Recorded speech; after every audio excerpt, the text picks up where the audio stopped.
Our News is brought to you by Alive. Tonight on Our News, the Prime Minister faces questions about marital rape, a former prison chief among 2 new diplomatic appointments, and a financial workers sickout enters week 2.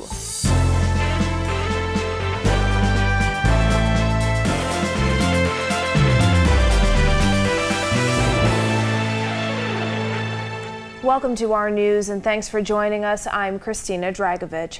Topping news tonight, Prime Minister Philip Davis once again facing questions over whether his government intends to criminalize marital rape.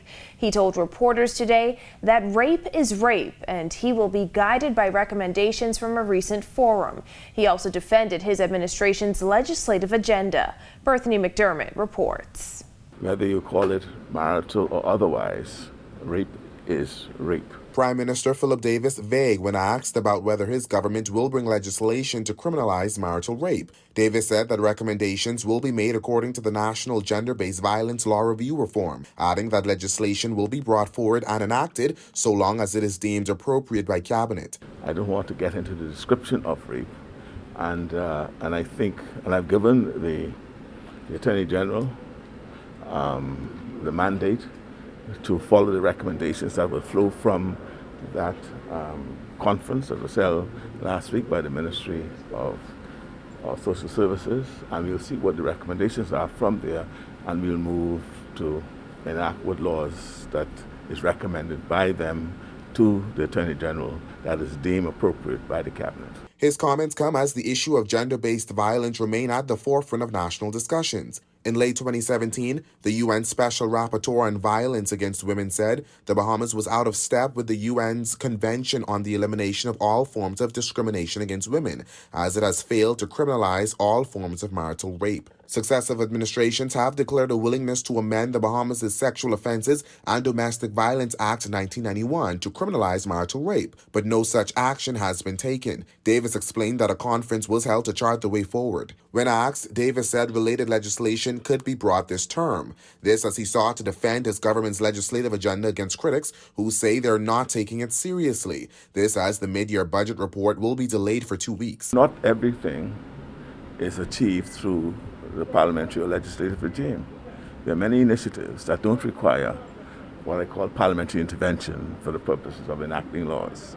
So it is important to understand what do they mean by legislative agenda, what legislation that they think we ought to have been producing or presenting or laying on the table that has not been laid. We have our agenda and we are moving by our agenda. Reporting for Our News, I'm Bethany McDermott. Meanwhile, Prime Minister Philip Davis announcing the diplomatic appointments of former prison chief Dr. Ellison Ramming and Stan Smith today. Ramming will serve as ambassador to the Republic of Cuba, while Smith will serve as ambassador to the United Nations in New York. I wish to thank you for appointing me ambassador to las Bahamas and Cuba, as they say. It is a challenge that I accept with humility and enthusiasm. Smith served as Bahamas ambassador at large from 2015 to 2017 and previously headed the Ministry of Foreign Affairs Legal Division. He vowed to serve with integrity. I want to thank you, Prime Minister, for your commitment to advancing Bahamian foreign policy amongst multilateralism, and I thank you for this appointment to support the government's work in multilateral and bilateral relations in New York that will extend into investment matters for the country.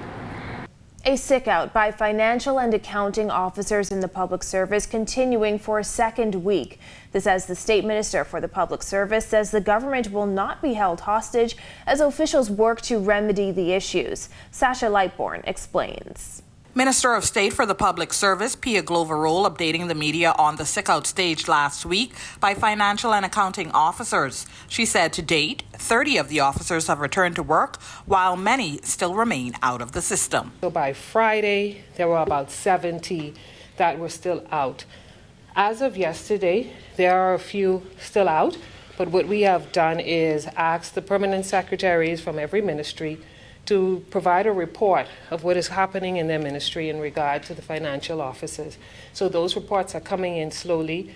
From what we can tell, there's minimal impact. Salaries don't seem to have been impacted, but special payments would have been impacted. Cloverall added that tasks that were not done last week have now been completed and that this matter has provided the government with a, quote, timely opportunity. Finance is a critical part of what we need in running a country. So revenue collection would have been impacted, and that doesn't only mean from a perspective of cashiers, because these were financial officers that are sitting out, but in terms of invoicing, producing purchase orders, allowing the government to collect funds that is due. In a time like this where there is a crisis, it provides opportunity, which means we've now looking at the organizational structure of the government and ensuring that no group of employees is able to hold the government hostage, if you want to use that word, or put us in a precarious position where there's only a certain grouping of employees that can facilitate certain tasks. As for the increments promised to those workers, the state minister said this. To my understanding, they won't be getting them in this month. We started the incremental payments in January, and it was being phased, and this month would have been the second tranche, and that has been impacted. When that will be reintroduced, I cannot say. Over the weekend, the Ministry of Finance released a statement noting that as a result of the sickout, $7 million was lost in government revenue. Reporting for our news, I'm Sasha Lightbourne. And Attorney General Ryan Pinder weighing in on a Privy Council ruling that determined property conveyed in subdivisions without the necessary planning approvals are null and void. He tells reporters the Davis administration is looking at legislative ways to address the issue, which now puts some landowners in a tight spot. Jasmine Brown reports. The Attorney General says that Privy Council ruling no doubt has repercussions that he says the Davis administration will address immediately. We are looking at the court ruling and looking with respect to possible legislative amendments in the very short term to be able to address this situation. Certainly this is not something that we want to leave open-ended for the Bahamian people. There are many conveyances that have occurred over a decade now that are legitimate, that are material, and that are bargained for, that need to be preserved. So we're looking at our legislative options to see if we can have a legislative remediation of this issue so it doesn't become a vexing issue for Bahamians. The case involved the purchase of a piece of property in Exuma by American Malik Momin from February Point Resort Estates Limited. Momin argued the property was in an unapproved subdivision, so he refused to accept the conveyance and demanded a refund of the $895,000 payment. The Privy Council ruled that Section 62 of the Planning and Subdivision Act 2010 makes it a criminal offense to convey land without the necessary approval, and the conveyance is therefore null and void. The attorneys at the center of the case, Christina Galanos and Obi Pinley, told our news on Monday that Parliament will have to step in. The AG says they are working swiftly to do just that. We're looking at it in real time. So law reform is looking at possible legislative amendments. We're weighing whether we proceed with one amendment or if we proceed with a full planning and subdivision replacement legislation to make it more transparent and easier and facilitate developments and preserve Bahamians' rights. Pinder adds that given the wide-ranging impact of the ruling, it's too early to tell how many landowners will be affected. We wouldn't know in the first instance how many properties have been conveyed since 2011, which is when the court said the operative date was without subdivision approval, although we have to assume that certainly there's a material amount of conveyances that may fall into that bucket. Reporting for our news, I'm Jasmine Brown. Health and Wellness Minister Dr. Michael Darville underscoring the Davis administration's commitment to rolling out Phase 2 of national health insurance. Dr. Darville says with a new National Health Insurance Board now in place, the team can hit the ground running. The NHI board is now in place. We met a couple of days ago, and we have a plan on how we are going to work very quickly to ensure that NHI delivers its mandate to even more Bahamians as we prepare ourselves for the launch of catastrophic health care insurance. So we have a lot of work to do at NHI. The Christie administration introduced the enrollment and primary care phases of NHI on May 1, 2017, with no public insurer in place and no known means of funding the program. More than 100,000 beneficiaries have enrolled in the program. Dr. Darville says he could not give a timeline for when the next phase would be rolled out, as that would depend heavily on the country's financial state. We have challenges in our economy, and we must be realistic. As we begin now to put the parameters in place, I will have to discuss it with my colleagues at the Ministry of Finance. We need to look at the economy. We don't want to put more burden on the Bahamian people that is necessary, but we all agree that the current healthcare system needs to be revamped, and we must find a new modality and way on how we will be able to pay for healthcare services in the country. Another beautiful day in the capital. Meteorologist Greg Thompson has the latest. Good evening, Greg. Thanks, Christine, and a happy Tuesday, everybody. Nice conditions outside our studios right now. Temperatures are in the 70s, 75 degrees under partly cloudy skies. It's still very breezy out there. You have an easterly wind at 13 miles per hour and your feels-like temperature at 74 degrees. On our satellite, high-pressure ridge remains in charge. Beautiful sunny day around the islands. Temperatures manage to get up into the low 80s. And we're continuing to see that nice easterly breeze bringing in some low-level moisture. We will continue to enjoy those conditions throughout the rest of the night and into tomorrow. That's your first look at weather. Your extended forecast is still to come. Still to come, AML helping hundreds of associates to manage amid the rising cost of living, and T.A. Thompson students relocated to UB. That's coming up when our news returns.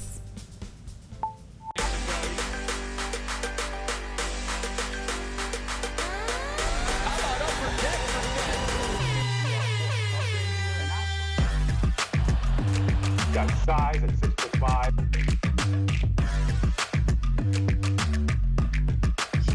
Hi, this is Sharika.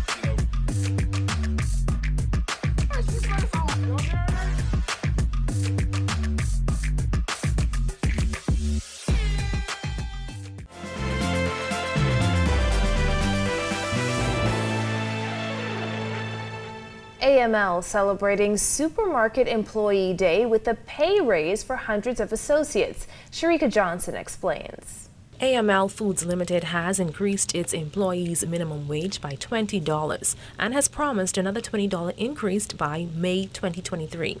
Kimberly Bodie is AML's Vice President of Human Resources. We were at minimum wage, which is $210 per week, and so as of January 1st, 2022, our salary increased to $230 per week, and May 2023, we will increase our minimum salary to $250 per week. The announcement comes as the Davis administration has vowed to increase the minimum wage.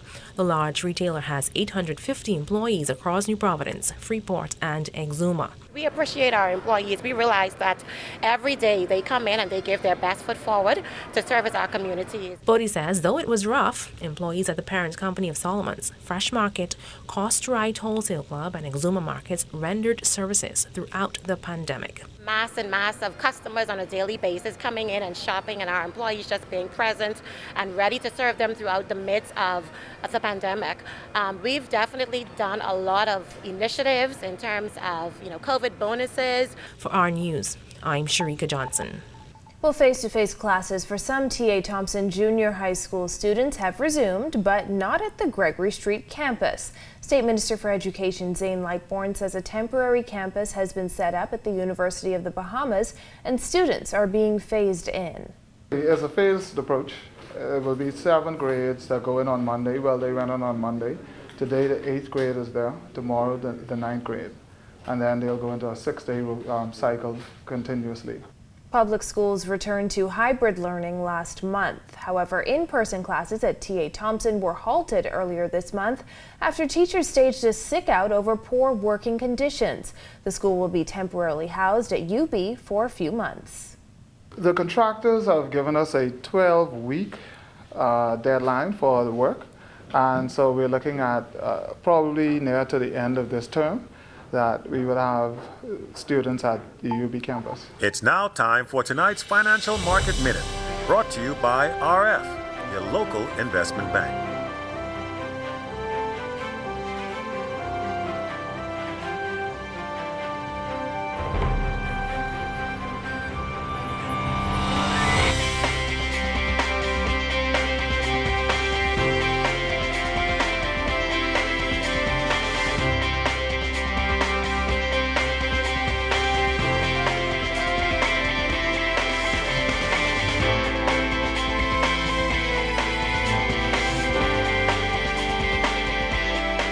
This has been your Financial Market Minute.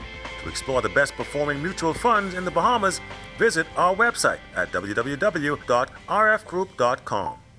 When our news returns, a restoration project breathes new life into the iconic Elbow Reef Lighthouse and a new association fighting for local boxers. The details when our news returns.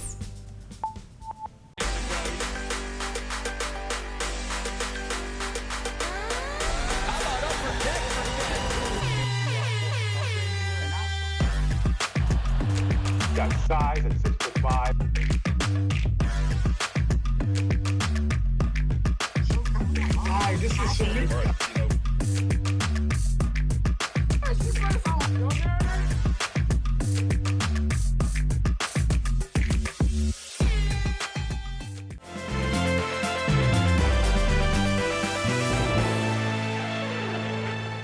This is our news. Welcome back. The iconic Elbow Reef Lighthouse is being restored to its former glory 2 years after Hurricane Dorian devastated Abaco. The Elbow Reef Lighthouse Society and the Elbow Reef Foundation received a grant of $472,000 from the U.S. Ambassador's Fund for Cultural Preservation. The lighthouse sustained nearly $1 million in damage during the monster storm. Secretary and founding member of the Elbow Reef Foundation, Heather Ford-Proza, explains how the grant will be used. We have to have masonry treatments. We have to have really a comprehensive condition assessment, which would include a forensics engineer and an architectural conservation team that might have to come in. We've got to double check that all the glass work is still held well in place. So it's just a lot. It's a lot of repairs, and we're hoping to get that done in a year.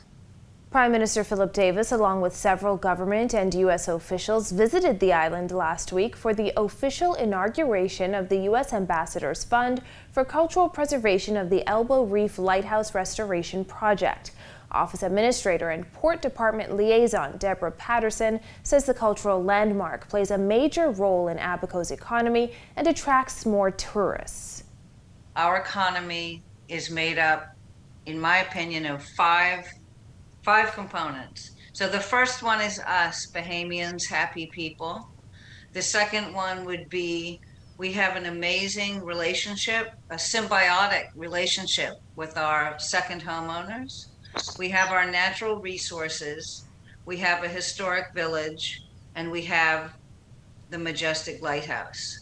Those are the 5 components. If any one of those falls out, we don't have an economy. Meanwhile, boxers in the country get a new voice following the formation of a new association. Marcellus Hall has the details tonight in sports. Thanks, Christina. Welcome to our sports, everybody. I'm Marcellus Hall. Sometimes in a sport, in order for your history to be told, there has to be somebody with a voice. In the case of boxers here in the country, they have long stood without a voice to tell their story as it has happened. That has changed with the formation of a new association. Let's take a look. Formed to give voice and history to local boxing here in the country, the Retired Boxers Association, or RBA, has since now hit the ground running in the direction of its founder and chairman, Pat Strawn, a 2-time cruiserweight boxing champion of the Bahamas and former chairman of the Bahamas Boxing Commission. They hope now to bring recognition and also remembrance to boxers that have long fought under the name of the Bahamas and now find themselves at the retired end of the spectrum. Pat Strawn talking about some of the ideas they have in place. In September, we have planned the inaugural RBA. RBA is the acronym for Retired Boxers Association Inaugural Awards and Hall of Fame. We will be giving out 11 awards to outstanding persons in the sport of amateur and professional boxing. In addition, we'll be inducting 12 persons in the Hall of Fame in the RBA. Now, according to Strawn, this is a non-profit organization who simply want to make sure that the history is told of local fighters and boxers here in the country. The purpose of funding that organization is to fill the void to reward and honor our retired professional boxers. Therefore, we founded the Retired Boxers Association. Our motto is rewarding excellence in boxing. And we have a calendar of events planned for this year. We have already started to work on the boxing registry, the Bahamas Boxing Registry. We will put in a book form the names of amateur and professional boxers, referees, trainers, promoters, everyone involved in building the sport of boxing. And there it is. You look at sports here on this Tuesday. I'm Marcellus Hall. Back to you, Christina. Thanks, Marcellus. Still ahead, how long will these cool conditions last? Find out after this.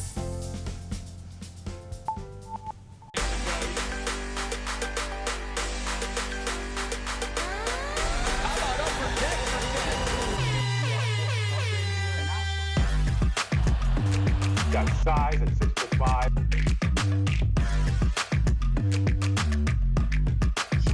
Hi, this is Shamika.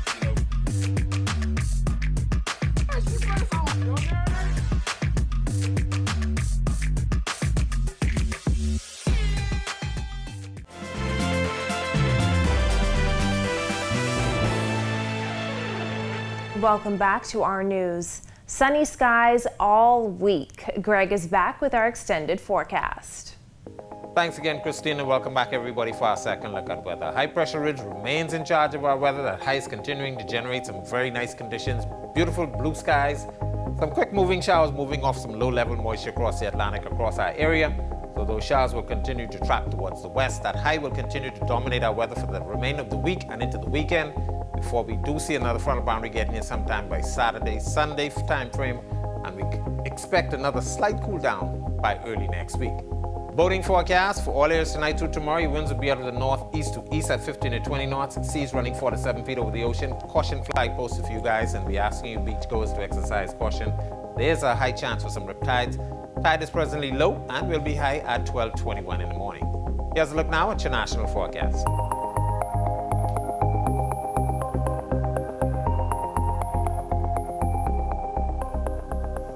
A look at your forecast through the next 7 days.